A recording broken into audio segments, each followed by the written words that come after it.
Okay, to start off this video, we have my least favorite Harry Potter book, which is The Chamber of Secrets. And I think most Potterheads, yes, that is what Harry Potter fans are called, would agree with me.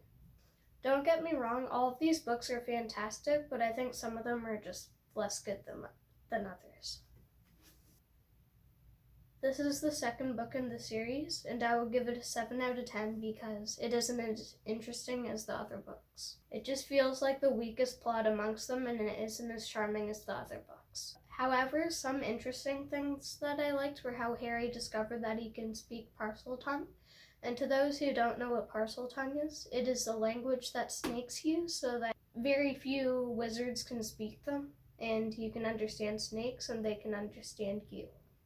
I also like Dobby the house elf because elves are just really weird and they have different personalities compared to humans. Okay, let's move on to my second least favorite book in the series, The Prisoner of Azkaban, which is the third book in the series. In this book, Quidditch really starts making its way into the wizarding world when someone mysterious sends Harry a firebolt on Christmas.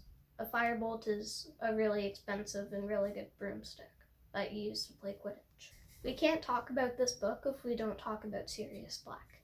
Sirius Black is known to be a dark wizard that killed 13 muggles and a wizard named Peter Pettigrew. But it is later revealed that Peter Pettigrew faked his own death and did all the killing, therefore framing Sirius Black, and he got sent to Azkaban. Sirius Black has spent 13 years in the wizarding prison Azkaban, and he finally escapes, and there's a rumor that he is coming to kill Harry. However, Sirius Black did escape out of Azkaban, but Peter Pettigrew was the one coming to kill Harry. Sirius Black wanted to warn Harry that Peter Pettigrew was on his way. Overall, I would give this book 7.5 out of 10 stars. The next book is Harry Potter and the Philosopher's Stone, or Sorcerer's Stone, depending on where you live. This is the first book in the Harry Potter series. I love this book, and I feel that it sets up the wizarding world perfectly. In this book, we learn that a dark wizard called Voldemort killed Harry Potter's parents, and that he was brought up by his mom's only living relatives, the Dursleys. Dun dun dun! Harry later learns that he is a wizard, and he goes to Hogwarts School of Witchcraft and Wizardry to learn magic. I would give this book an 8.5 out of 10. Coming up next, we have Harry Potter and the Goblet of Fire, which is the fourth installment in this series. In this book, we have a lot of things going on. The first thing is the Quidditch World Cup, where the Dark Mark was conjured near the stadium. The Triwizard Tournament is to be held at Hogwarts, and mysteriously Harry got picked as a fourth champion when the Goblet of Fire is only supposed to pick 3. But it gets weirder from there. At the third and last task, Voldemort gets a new body and kills the other Hogwarts champion besides Harry, named Cedric Diggory. Meanwhile, the Ministry of Magic keeps refusing to believe that Voldemort is back and keeps telling lies in the Daily Prophet, which is the wizarding newspaper. Overall, I would give this book 8.5 out of 10 stars. My third favorite book is Harry Potter and the Order of the Phoenix, and it is the 5th book in the Harry Potter series. I've reread this book very recently, but I was gonna put it higher up on this list because I really like it, but I figured it could stay here. In this book, most of the Aurors believe Harry and Dumbledore, and they think that Voldemort is back, so they make a secret society named the Order of the Phoenix to try and kill Voldemort, and it is led by Albus Dumbledore. Albus Dumbledore is one of the greatest wizards of all time and is also the headmaster of Hogwarts. Hogwarts receives one of the worst ever defense against the dark arts teachers, named Dolores Umbridge from the Ministry of Magic.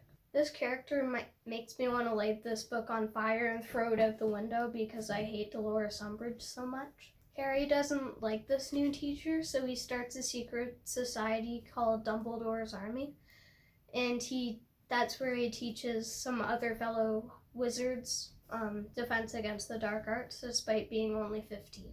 He ends up fighting Voldemort in the Ministry of Magic, and his godfather, Sirius Black, dies. The Ministry finally believes that Voldemort is back because of Sirius Black's death, and the current Minister for Magic, called Cornelius Fudge, gets sacked and replaced with a wizard named Scrimgeour. I would give this book a 9 out of 10. My second favorite book in Harry Potter is The Deathly Hallows, which is the 7th book in the series. This book made me cry a lot because so many characters in here die, including Remus Lupin and Tonks.